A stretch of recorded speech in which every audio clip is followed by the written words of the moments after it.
नमस्कार विद्यार्थी मित्रों, the school of science YouTube channel में आप सबનું ફરી એક વખત સ્વાગત છે। આજે આપણે એસી કરંટનો ત્રીજો લેક્ચર શરૂ કરવા જઈ રહ્યા છીએ। તો કાલના જે તમને હોમવર્ક આપેલું એ પહેલાં ક્લિયર કરી દઈએ। મિત્રો તમને સાઇન ઓમેગા ટીનું અડધા આવર્તકાળ પરનું સરેરાશ મેળવવાનું કીધું છે। તો બરાબર મિત્રો જોઈ લો, અડધા આવર્તકાળનું કીધું એટલે અહીંયા 1/2 લખાય। સંકલન ક્યાંથી ક્યાં સુધી? 0 થી t/2 sine omega T into D T लखाय। चलो 1/t/2 है तो टी एटले 2 पर जता रहे गुणाकार में। साइन ओमेगा टी संकलन शू थशे? तो कि भाई sine omega T minus cos omega T by omega क्यांथी क्यां सुधी? 0 थी t/2 सुधी। चलो त्यार पछी अहींया 2/t जैसे थे ओमेगा आ ओमेगा ने आपणे बार काढी लीधी केम के आपणे जे लिमिट मूकवानी छे कोने मूकवानी छे? स्मॉल टी नी जग्याए मूकवानी। तो आ ओमेगा ने माइनस बंने बार काढी ले एटले अहींया माइनस अने अहींया ओमेगा 1/छेदमां। चलो कॉसना कॉस, हवे अहींया ओमेगा टी वध्युं तो ओमेगा नी जग्याए शुं लखाय? 2π/t अने आ स्मॉल टी नी जग्याए शुं लखाशे? एक वखत उपरनुं माइनस कॉस ओमेगा नी जग्याए शुं लखाशे? 2π/t अने एक वखत शुं लखाशे? 0। चलो अहींया माइनस ना माइनस 2/t ओमेगा नी जग्याए शुं लखाशे? 2π/t परंतु ए टी ऊपर लखीए। अहींया टी उडी जाए, 2 उडी जाए एटले शुं वधशे? cos पाई। अहींया जोजो मित्रों अहींया मिस्टेक ना थाय के आ 0 छे ई 2π/t ने गुणवानो छे, cos 2π/t ने नहीं, 2π/t इंटू 0 एटले केटला थाय? 0। एटले अहींया शुं लखाशे? cos 0। घणा मित्रों एवुं करशे के आ 0 छे ई cos 2π/t ने एटले आ आखुं 0 करी देशे, आखुं 0 थाय नहीं। चलो तो आ टी कैंसल, 2 कैंसल एटले शुं? -1/π वधशे। cos पाई नी किंमत केटली थाय? -1। माइनस ना माइनस cos 0 नी किंमत केटली थाय? 1। एटले इनडायरेक्टली -1/π, -1 केटલું થાય? -2। એટલે તમારો આન્સર કેટલો આવશે મિત્રો? 2/π આવશે। કોના બરાબર? સાઇન ઓમેગા ટીનું કેટલા આવર્તકાળ પર? અડધા આવર્તકાળ પર સરેરાશ કેટલું થશે? 2/π। કોસ ઓમેગા ટીનું પણ 2/π થશે, આપણે મેળવી દઈએ। મિત્રો તમે યાદ કરજો ગઈકાલે આખા આવર્તકાળ પરનું સરેરાશ કેટલું થાય? સાઇનનું 0, કોસનું 0, પરંતુ અડધા આવર્તકાળ પર સાઇનનું શું થશે? 2/π। હવે આપણે કોસનું ટ્રાય કરીએ। ચાલો કોસનું શરૂઆત કરીએ કે ભાઈ અડધા આવર્તકાળ પર કોસનું સરેરાશ એટલે કોસ ઓમેગા ટી। અહીંયા શું લખાશે? 1/t/2 અડધા આવર્તકાળ પર છે, અહીંયા 0 થી t/2 cos omega T into dt। ચાલો હવે શું લખાશે? 2/t કોસ ઓમેગા ટીનું સંકલન શું થશે? Sine omega T by omega into 0 थी t/2। ओमेगा ने कौंसनी बार काढी लईए, अहींया 2/t लखे छे, आ ओमेगा ने बार काढी એટલે ओमेगा 1 sin। हवे आ ओमेगा ની જગ્યાએ 2π/t, आ स्मॉल t ની જગ્યાએ એક વખત ઉપરનું t/2 માઇનસ sin ओमेगा ની જગ્યાએ 2π/t ઇન્ટુ 0। चलो तो अहींया 2/t 1/1 ओमेगा ની જગ્યાએ 2π/t टी ने ऊपर लखीए, 1 * t लखाशे। अहींया टी कैंसल, 2 कैंसल तो शुं वधशे? साइन पाई माइनस अहींया 2π/t इंटू 0 एटले साइन 0।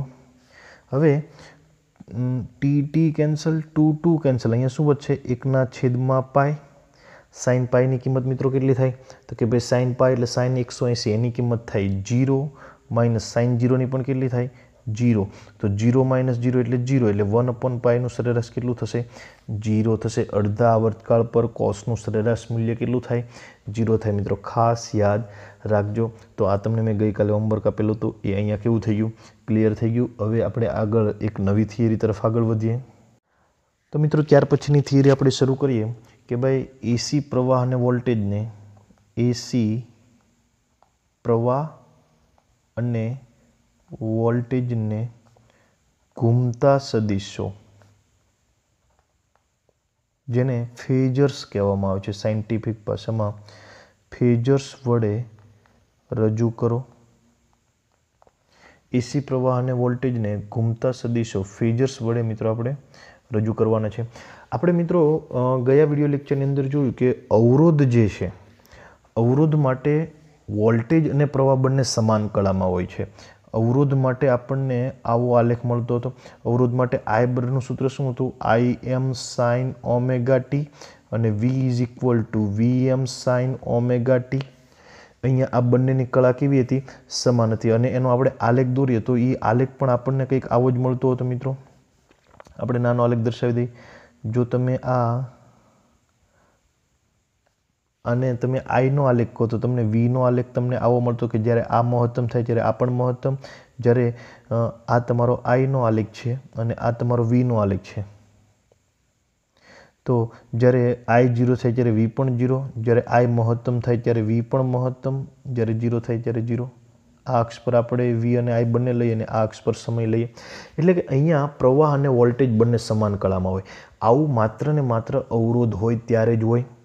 જો પરિપથની અંદર ઇન્ડક્ટર હોય, ઇન્ડક્ટર એ તમને એકાદ બે દિવસમાં કદાચ મુકેશ સર ચલાવી દેશે શું કહેવા માગે છે ઇન્ડક્ટર એ, અથવા તો કેપેસિટર હોય. ઇન્ડક્ટરને L વડે દર્શાવાય, કેપેસિટરને C વડે દર્શાવાય. જો પરિપથમાં કાં તો ઇન્ડક્ટર હોય, કાં તો કેપેસિટર હોય, અથવા તો ઇન્ડક્ટર અને કેપેસિટરનું જોડાણ હોય, અથવા તો ઘણા બધાનું જોડાણ હોય ને એમાં એકાદું ઇન્ડક્ટર કે એકાદું કેપેસિટર હોય. ટૂંકમાં પરિપથમાં જો ઇન્ડક્ટર કે કેપેસિટર હોય તો એમાં આ અવરોધ અને આ વોલ્ટેજ અને પ્રવાહ એ સમાન કળામાં હોય નહીં. અવરોધ અને કેપેસિટર ધરાવતો કોઈ પણ પરિપથ હોય તો એમાં વોલ્ટેજ અને પ્રવાહ સમાન કળામાં હોય નહીં, સમાન કળામાં ન હોય. તો તમારે જો એવા પરિપથને રજૂ કરવા હોય, એના પ્રવાહ અને વોલ્ટેજ દર્શાવવો હોય તો તમારે ફરજિયાત ઘૂમતા સદિશને લાવવો પડે. ઘૂમતો સદિશ એટલે શું કહેવામાં આવે મિત્રો? ફેઝર્સ કહેવામાં આવે. હવે ઘૂમતો સદિશ શું છે બરાબર સમજી લો કે ભાઈ એક સામાન્ય સદિશ જેવો જ છે.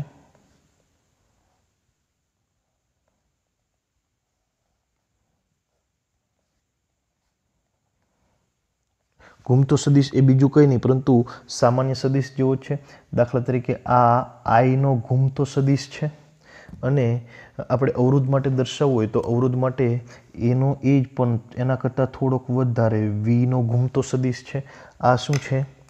આ આઈ અને જે રેડ પેનથી જે લખેલું છે એ કોનો ઘૂમતો સદિશ છે? વીનો.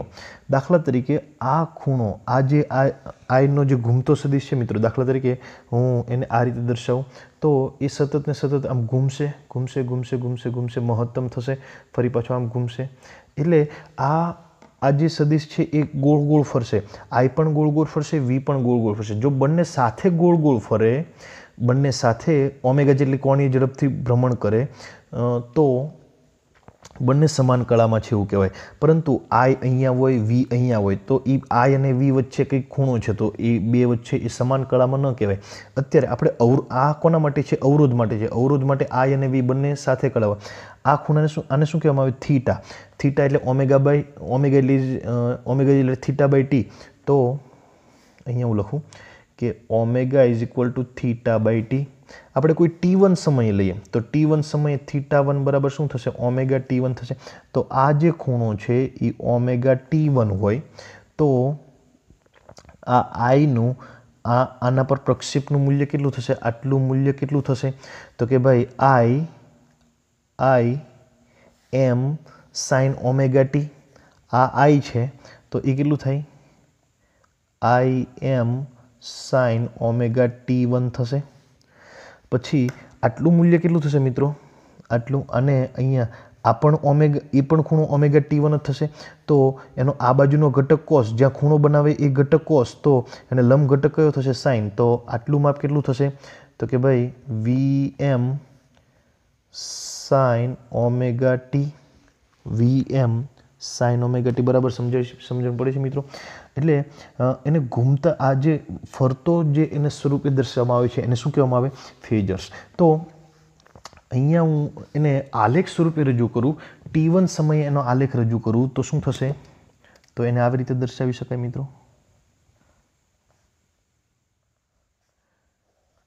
ચાલો, આઈની શરૂઆત ક્યાંથી થશે? 0 થી થશે. આ મેક્સિમમ ક્યાં સુધી ઉપર જશે? તો મેક્સિમમ અહીંયા સુધી ઉપર જશે.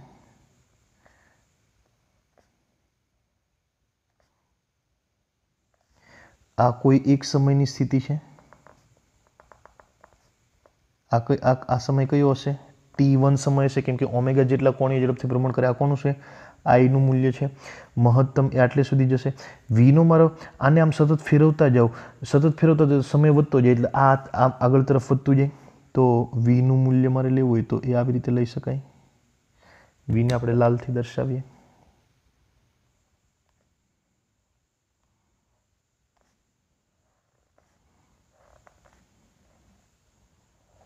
ચાલો, તો અહીંયા લેવું હોય તો એ અહીંયા સુધી જાય, તો એને નીચે તરફ લગાવો તો એ પણ T1 સમય મળશે.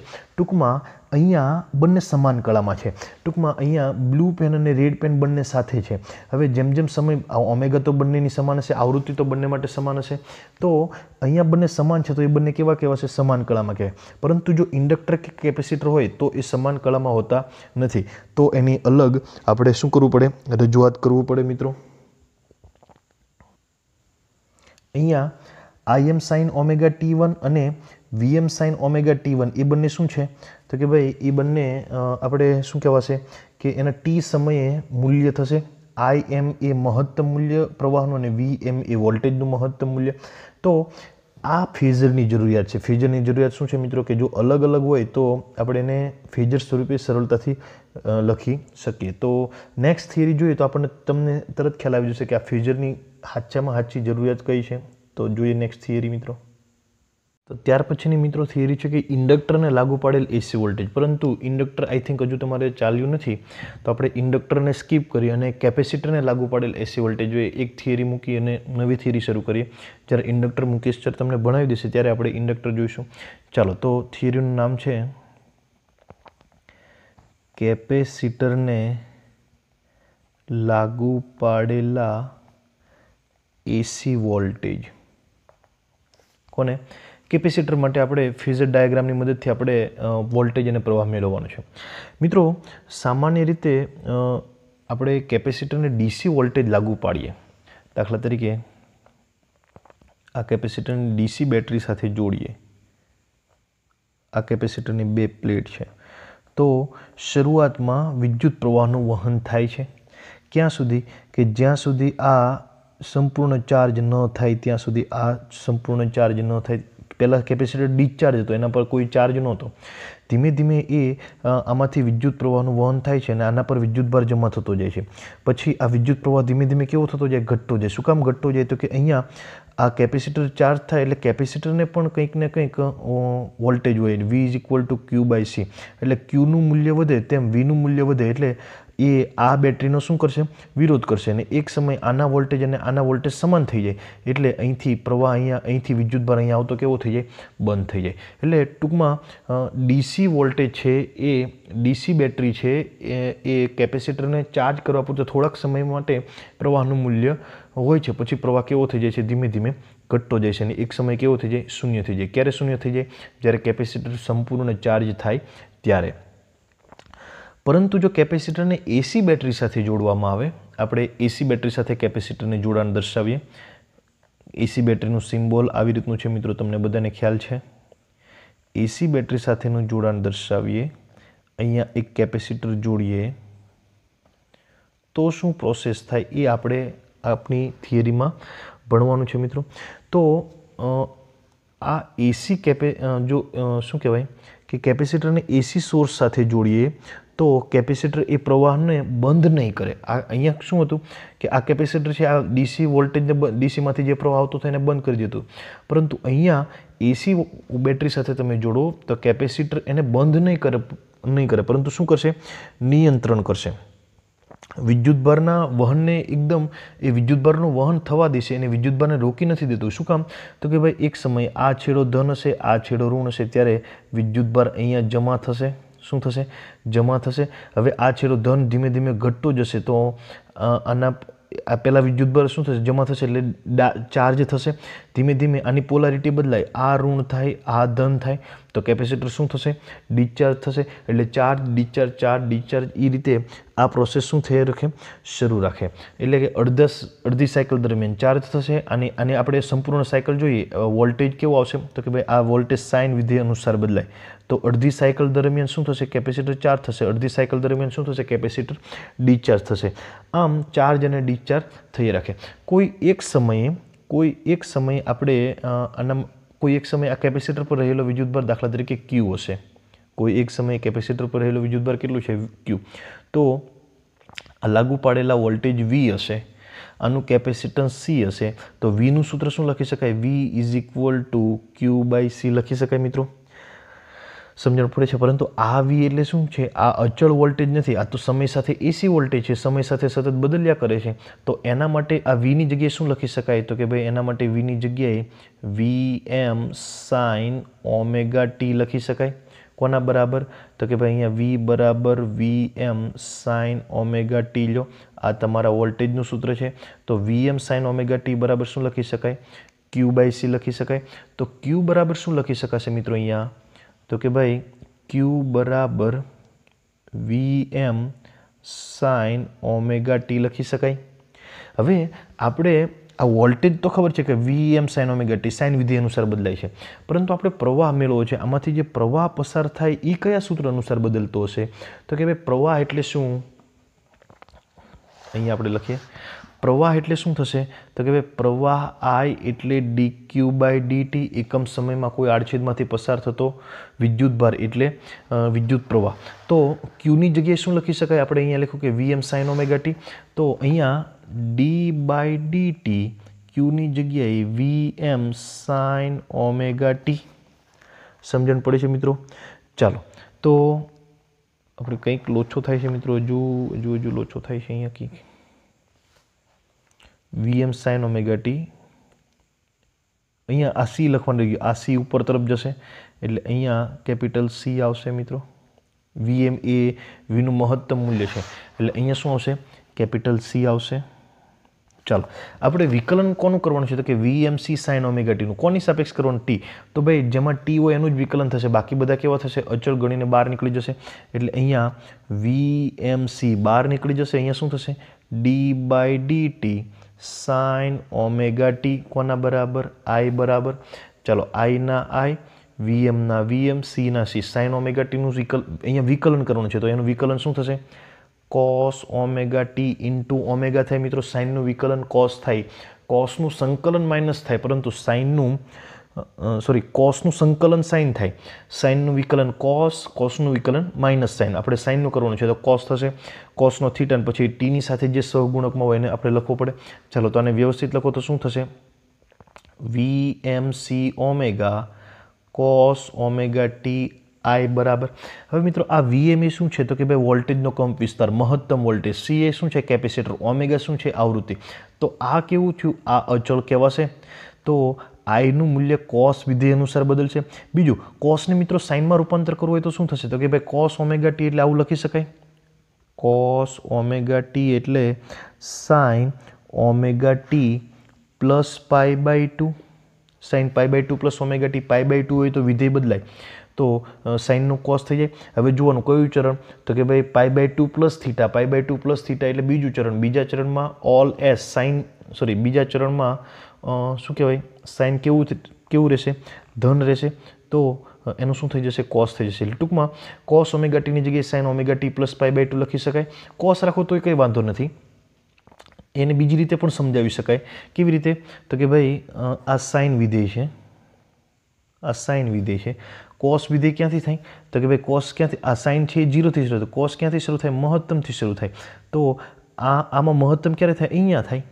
સમજણ પડે છે? જો તમારે કોસને સાઇન સ્વરૂપે લખવું હોય તો તમારે સાઇનમાં શું કરવું પડે? પાઈ બાય ટુ તમારે કેવા કરવા પડે? એડ કરવા પડે. એટલે cos omega T is equal to sine omega T plus pi by two. અને વીએમસી ઓમેગા એ શું થશે? એ અચળ થશે. એટલે અહીંયા લખી શકાય વીએમસી ઓમેગા બરાબર અચળ.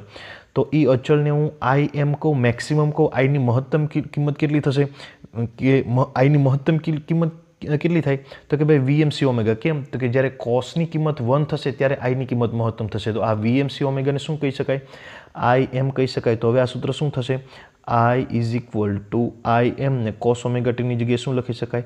Sign omega T plus pi by 2. તો મિત્રો આ કેપેસિટરને જ્યારે એસી બેટરી સાથે જોડો ત્યારે તેમાંથી પસાર થતા પ્રવાહનું સૂત્ર છે. બીજું અહીંયા આઈ એમ બરાબર આપણે શું લખ્યું ભાઈ?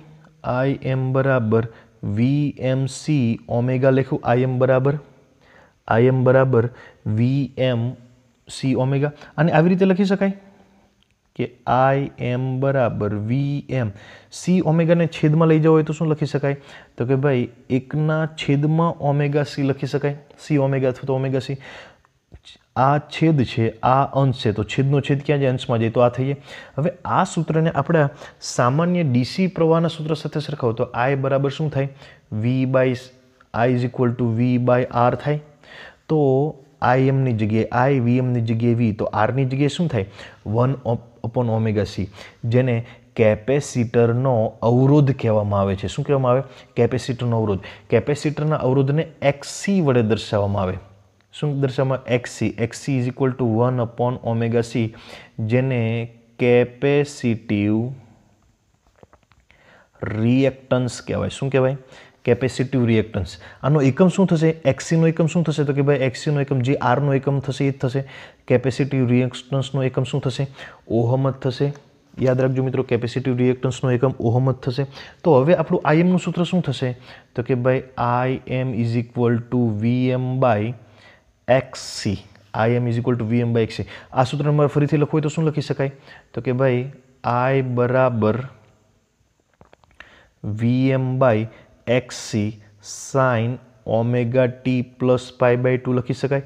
આઈ એમની જગ્યાએ મેં શું લખ્યું? V M by XC. જ્યાં XC એટલે શું? 1 ઓમેગા સી. કેપેસિટી રિએક્ટન્સ કોના પર આધાર રાખે? તો કે ભાઈ આવૃત્તિ અને કેપેસિટર પર આધાર રાખે. જો કેપેસિટરનું મૂલ્ય વધારે છે તો કેપેસિટિવ રિએક્ટન્સ કેવો હશે? ઓછો છે.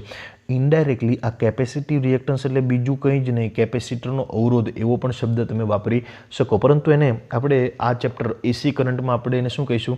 કેપેસિટિવ રિએક્ટન્સ કહીશું મિત્રો. અહીંયા આ આઈએમ એ શું છે? તો કે ભાઈ મહત્તમ પ્રવાહ છે. મહત્તમ પ્રવાહને પ્રવાહનો કંપ વિસ્તાર કહેવામાં આવે. અહીંયા વી આપણે શું લીધેલો હતો? તો કે ભાઈ V is equal to V M sine omega T લીધું હતું. આપણને અહીંયા વી એ ટી સમયનો વોલ્ટેજ, અહીંયા આઈ એ કયો? ટી સમયનો પ્રવાહ થશે. અહીંયા વી એમ એ વોલ્ટેજનો કંપ વિસ્તાર હતો. આઈ એમ એ શું થશે? પ્રવાહનો કંપ વિસ્તાર થશે. બરાબર યાદ રાખજો મિત્રો, કેપેસિટિવ રિએક્ટન્સનો એકમ શું થશે? ઓહમ. એને કેમ લખાય? તો કે ભાઈ ઓહમ આવી રીતે લખવામાં આવે છે. ચાલો ત્યાર પછી આગળ તરફ જોઈએ તો અવરોધમાં શું થતું હતું? અવરોધમાં અહીંયા V is equal to V M sine omega T, I is equal to I M sine omega T plus pi by 2. તો આમાં કળા સમાન છે કે અલગ અલગ છે? તો કે ભાઈ અહીંયા કળા અલગ અલગ છે. કોની કળા વધારે છે? પ્રવાહની કળા વધારે છે. કેટલી વધારે છે? Pi by 2. તો અહીંયા આપણે પરિપથમાં જોડેલું શું છે? માત્ર કેપેસિટર જોડેલું છે. તો માત્ર કેપેસિટર જોડેલું હોય તો પ્રવાહ કળામાં વોલ્ટેજ કરતા પાઈ બાય 2 આગળ હોય. પાઈ બાય અબ્રહ્મ વાક્ય છે કેપેસિટર માટેનું કે ભાઈ જો માત્ર કેપેસિટર હોય તો પ્રવાહ કળામાં આગળ હોય. કેટલું આગળ હોય? તો કે ભાઈ પાઈ બાય 2 જેટલું આગળ હોય. સમયમાં કેટલું આગળ હોય? તો કે ભાઈ કળામાં પાઈ બાય 2 હોય તો સમય કેટલો થાય? પાઈ બાય 2 માટે કેટલો સમય થાય? T by 4. તો પ્રવાહ સમયમાં વોલ્ટેજ કરતાં ટી બાય 4 જેટલો આગળ હોય. બરાબર સમજી લેજો મિત્રો. પ્રવાહ વોલ્ટેજ કરતાં પાઈ બાય 2 જેટલું. એ ક્યાંથી ખબર પડી? તો કે ભાઈ આ સૂત્ર પરથી ખબર પડી. અહીંયા ખાલી ઓમેગા ટી છે, અહીંયા omega T plus pi by 2 છે. હવે આપણે મૂળ મુદ્દા પર આપણે આવીએ કે ભાઈ હમણાં આપણે ફેઝરની જે માથાકૂટ કરી એ ફેઝરને આમાં દર્શાવવું હોય તો કેવી રીતે દર્શાવવામાં આવે? તો કે ભાઈ ચલો આ વાય અક્ષ છે, આ એક્સ અક્ષ છે. હું વીને અહીંયા દેખાડું. વીને આપણે રેડ પેનથી દર્શાવતા હતા. વીને અહીંયા દેખાડું. આ દાખલા તરીકે ખૂણો હશે theta. Theta is equal to omega by T. તો omega is equal to theta by T. તો થીટા ઇઝ ઇક્વલ ટુ શું થશે? ઓમેગા ટી થશે. આ કોણ છે? તો કે ભાઈ વેગ છે. વેગ ક્યાં આવડી ગયો? વી એટલે વોલ્ટેજ છે. એનું મહત્તમ મૂલ્ય કેટલું થશે? અત્યારે એનું મૂલ્ય કેટલું છે? તો કે ભાઈ અત્યારે એનું મૂલ્ય આટલું છે, VM જેટલું છે, અને આ V છે અને VM કહો તો એનું આ મૂલ્ય કેટલું થશે? VM sin ઓમેગા ટી જેટલું થશે, કેમ કે આ ઘટક એનો VM cos ઓમેગા ટી, તો આ ઘટક કેવું થશે? VM sin omega T. આ તમારો કોનો ફેઝર છે? વોલ્ટેજનો ફેઝર છે. પ્રવાહનો ફેઝર એને આના પર જ દેખાડાય? નહીં. પ્રવાહ તો આપણને ખબર કે ભાઈ સમીકરણ પરથી આપણને ખબર કે પ્રવાહ આ જો ઓમેગા ટી હોય તો આ ઓમેગા ટી પ્લસ π/2 છે. તો આ જે વોલ્ટેજનો ફેઝર છે એને લંબ તમારે પ્રવાહનો ફેઝર દેખાડવો પડે. તો આ વોલ્ટેજનો ફેઝર આ બાજુ, એને લંબ એટલે પ્રવાહનો ફેઝર આ બાજુ થશે. આ ખૂણો કેટલો હોવો જોઈએ? π/2 હોવો જોઈએ. આ કોનો ફેઝર છે? I, પ્રવાહનો ફેઝર છે. આ મૂલ્ય કેટલું થશે? એને આ તરફ લંબાવો તો આટલું માપ કેટલું થાય? તો કે ભાઈ Im sin omega T plus π/2, અને આ મૂલ્ય કેટલું થાય? VM sin omega T. સમજણ પડે છે મિત્રો? ખાસ આ ધ્યાન આપજો મિત્રો, જરાક પણ આમાં ભૂલ પડવી જોઈએ નહીં. અહીંયા આ મૂલ્ય કેટલું થાય? તો કે ભાઈ આઈનું સાઇન થશે. કેટલું સાઇન? તો કે I sin omega T plus π/2. આ આખો ખૂણો તમારે લેવો પડશે. અને આ માપ કેટલું થશે? તો કે ભાઈ આ ઓમેગા ટી છે, તો આ omega T V cos omega T, આ કયું થશે? VM sin omega T.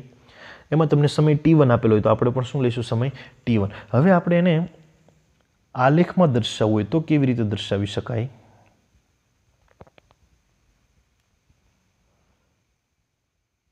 ચાલો, આલેખમાં તમારે આ અહીંથી જ દર્શાવવાનું કે ભાઈ જો V છે એ ક્યાંથી શરૂ થાય?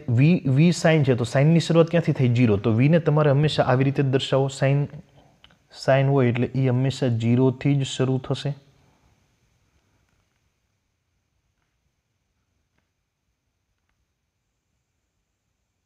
સોરી મિત્રો, આ કોનો છે? આ V માટેનો આલેખ છે. આપણે એને દર્શાવવું હોય તો આ T1 સમય એનું મૂલ્ય આટલું છે એવું કહી શકાશે. હવે પ્રવાહને દર્શાવો તો પ્રવાહ શું છે? તો કે ભાઈ એના કરતાં π/2 વધારે છે. એના કરતાં કેટલું વધારે છે? π/2 વધારે છે. તો આ 0 છે તો એના કરતાં π/2 વધારે ક્યાં થશે? મેક્સિમમ અહીંયા થશે. π/2 એ મેક્સિમમ હોય તો પ્રવાહના ફેઝરને દર્શાવવું હોય તો ક્યાંથી દર્શાવી શકાય? એ વોલ્ટેજનું મૂલ્ય કરતાં એનું મૂલ્ય કેવું રાખવું પડશે? ઓછું રાખવું પડશે. તો એને આવી રીતે દર્શાવી શકાય.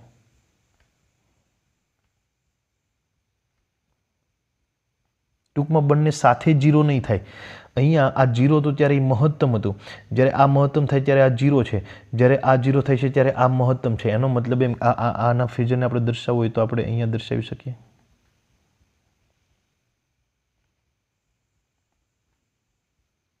આ બંને અહીંયા ભેગું થઈ જવું જોઈએ. તો T1 સમયે આનું મૂલ્ય મહત્તમ થવા જઈ રહ્યું છે, જ્યારે આનું મૂલ્ય કેવું?